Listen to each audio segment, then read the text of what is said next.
Everyone has a special guy or two in their lives. That annoying brother who teased you growing up is today one of your closest friends. Or your dad was patient or strict or funny, but you always knew he loved you. Perhaps your special man is a son, whether grown or still running around the house. And maybe the first guy on your list is like my David, your sweetheart. Sometimes creating a handcrafted card, layout, or gift for a guy can be daunting, but it can also be so rewarding. In today's show, our focus project is a fun, fast, easy, and even manly gift just for the special man in your life. You'll definitely want to give this one a whirl. And stay tuned to the end of the show because even though our focus today is on mementos for the man in your life, I have a special treat to share that will tickle the taste buds of guys and gals alike. Hi, I'm Monica. As you already know, Close to My Heart has 60 exclusive, beautiful colors. But did you know those 60 colors can become 180 colors? Well, I'm going to show you how by using this really great technique called first, second, and third generation stamping. I'm going to apply this technique using this really fun stamp set, Campin' Fever, which is the perfect stamp set to use for a gift for the man in your life. So I'm going to show you by putting it on this really cute photo wallet. Let me just show you, it's so cute. It opens up like that, and in our next segment in Sugar Rush, we'll show you how to make it step by step. So you can see that the flaps open up to display photos and cute little mementos and messages. All right, so let's get started stamping. My favorite part. I'm gonna put that right there. I'm going to use the Desert Sand ink, and I'm going to use this image. That's more of a solid image so you can see what I'm talking about. So this is my first generation. My second generation, which if you notice, I didn't ink up again, and my third generation. So here is my first, second, and third generation. The third generation is really, really light, but I'm going to show you how I make that pop on my cute little photo wallet. So I'm using, again, the base of the post, and I'm going to stamp it one time. So it's still got a little bit of ink on it, as you can see there. Now I'm going to rock and roll so that you can see that I've got the edges. I'm going to stamp it one more time down. So this is the second generation of that rock and roll. I'm going to place that on top of my third generation stamp that I did originally.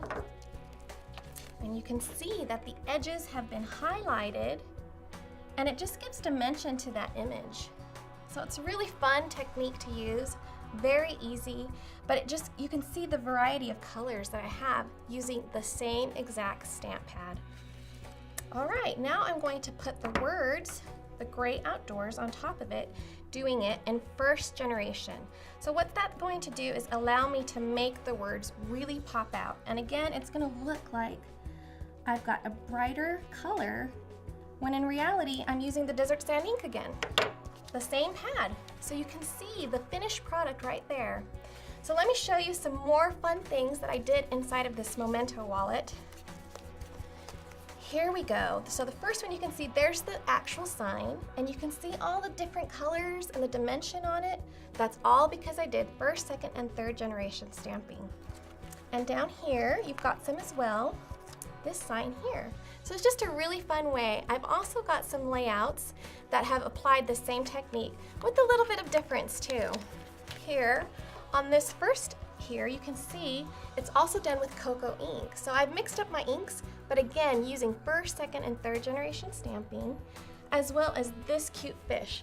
This fish uses 2 inks, and it's done with rock and roll as well, right here. So it's just a really fun way to get more out of the colors that you have, and of course by using this awesome stamp set, Campin' Fever. This is a great stamp set to use using the first, second, and third generation technique. And you want to stay tuned to our next segment, Sugar Rush, where we'll show you how to make this adorable photo wallet. And of course to the end of this segment so that you can see this stamp set's available at a special discount just for you.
Stacy, and I have a twisted technique I'd like to show you today. It's with this great little gadget called the corner rounder. The corner rounder does a great job of making things a little softer on my layouts and my projects, plus I can make unique and different shapes with it. I want to show you today some traditional way as well as a non-traditional way to use this. I've got a 1x1 square that I'm going to go ahead and insert into the front of the corner rounder just like this. In order for me to see what I'm doing, there's a nice little 90-degree angle that I can insert the corner in so that I get that nice precise cut. And I'm going to go ahead and just cut it like so. Take a look at that. Isn't that a nice even cut? I'm going to go ahead and do the opposite side as well, just to create a fun and different shape. And just by inserting it right in, rounding the corner, there you go. Take a look at this artwork that I've done over here. I've used some of these different shapes as well to create fun clusters, almost like a lily pad shape that runs across the front of the layout. I really like using these little 1x1 squares to give something different and unique to look at. That's more of the traditional way to use the corner rounder. I've also used it in a non-traditional way. And as you know, and I know, scalloped edges are all the rage right now. And I can use the corner rounder to make those scalloped edges. Take a look at the corner rounder. I'm going to flip it over again, and I'm going to remove this guard that comes attached to the corner rounder. It may look like I've just broken it, but I've actually opened up a whole world of possibilities of extra things that I can do with it, like making a scalloped edge. I've got a 1 inch by 8 inch piece of cardstock here that I'm going to insert into the side of the corner rounder and just begin by clipping my first little scallop. As you can see there, the scallop is just nicely formed. It's not rounding a corner, but making a scallop. I'm going to pay attention to the edge of the scallop as I place it back into my corner rounder. I want to be able to see that edge just barely peeking through the right side of the window that I can see. And again, make another scallop. And I'm just going to keep going with that edge showing just barely visible through that window until I have created a fun little scallop. And just as easily as I started, I'm finished. It's that fast and quick. I can then put the guard right back onto the corner rounder. It just slips on just like that. And then I'm good to go to use it in a more traditional way again. I really, really like this tool. In fact, I hope you enjoy using it as much as I do. Hi, I'm Tiffany, and today's show is all about the mementos for the man in your life. In the next couple of minutes, I'll show you how to add some manly metals to any project to make it feel a little bit more masculine. We'll be focusing on the pivot point stapler, which is set apart from other staplers by the fact that it has an arm that pivots a full 360 degrees just like this, and it will lock in place so that the angles that you choose will be the exact angles that you want. Now for today's project, I've antiqued some staples using the brown Stays-On ink. I simply rub that in the ink and then I let it dry. It only takes about a minute or two for your staples to dry. Now to load your staples, simply open up the stapler, just like this. You'll want to pull the spring back and then just drop in your staples like this. And you're ready to go. All right.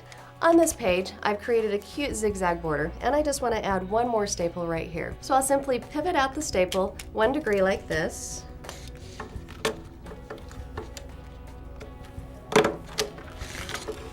And then add that additional staple. Wasn't that easy? These other 3 cards that I have here have also used the antique staples. We've got the zigzag border on the bottom of this one, we've scrunched the ribbon on this one, and this last card combines both techniques together. So when you're using the pivot point stapler, make sure to use your imagination, man up your projects for that special man in your life. Welcome to the Art and Soul Cupcakery. At the beginning of today's show, I promised you a special treat, and here it is, cupcakes, cupcakes, and more cupcakes. These little delights are the hottest trend in culinary creations right now, and we're seeing them cross over into the crafting too.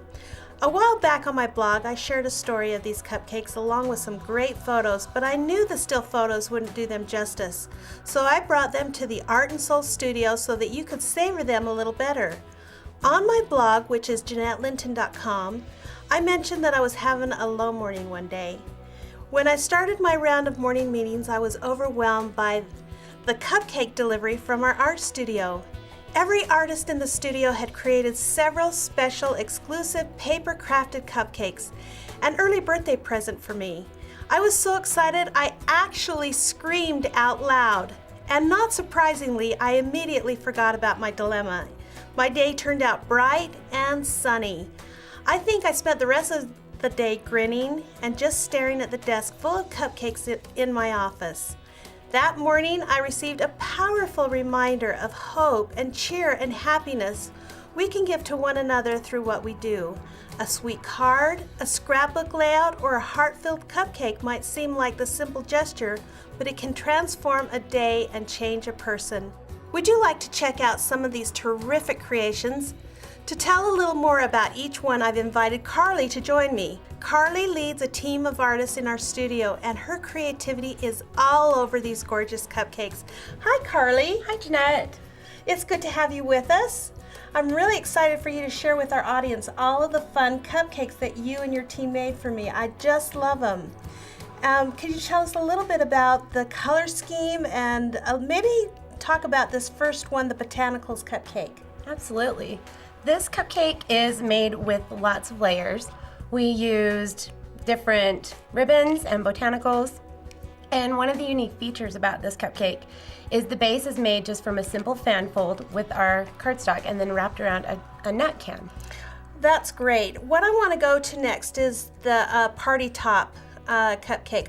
I think this has got to be one of my favorites. I mean, I love them all, but this one, to put the little swirl design on top of the frosting and a little rose on top, really just made this cupcake very unique and very different. Can you tell us a little bit about that one? Sure. This cupcake right here was made simply by using the sculpting foam as a base, and then liquid applique was made. The design was made out of liquid applique on the top and then sprinkled with Prisma glitter and then heat set just for a small amount of time to give it the extra puff. You know, I think that the glitter really sets it apart from the rest of the frosting there. And I think what I really like is how you tied the whole cupcake with a little ribbon in the middle of its little cupcake holder. Looks like you've used the accordion pattern or accordion fold really to wrap that cupcake around. It's true. The cupcake was actually really simple, and one of the unique features about this cupcake in particular is it has a hinge top, so that there are treats inside for whoever you give it to. That was my favorite thing. Really, when something is made with your hand, it's really been given by your heart. So, Carly, I want to thank you so much for coming and sharing your ideas and the ideas of the art studio with me. I really love these cupcakes, and they'll be with me forever. I think I'll be decorating my own art studio with this. And now it's your turn to make someone's day brighter, more special, whether it's the man in your life, your best friend, or the neighbor down the street. And remember, whatever you create, make it from your heart. Get a great price on the stamp set featured in today's show. The Campin' Fever stamp set is perfect for outdoor adventures and the first, second, third generation technique shown today. Buy it for just $20 US or $25 Canadian through June 30th, 2009. To receive the special price, you must place your order on your consultant's MyCTMH site and use item number AS1013. Thanks for watching Art and Soul.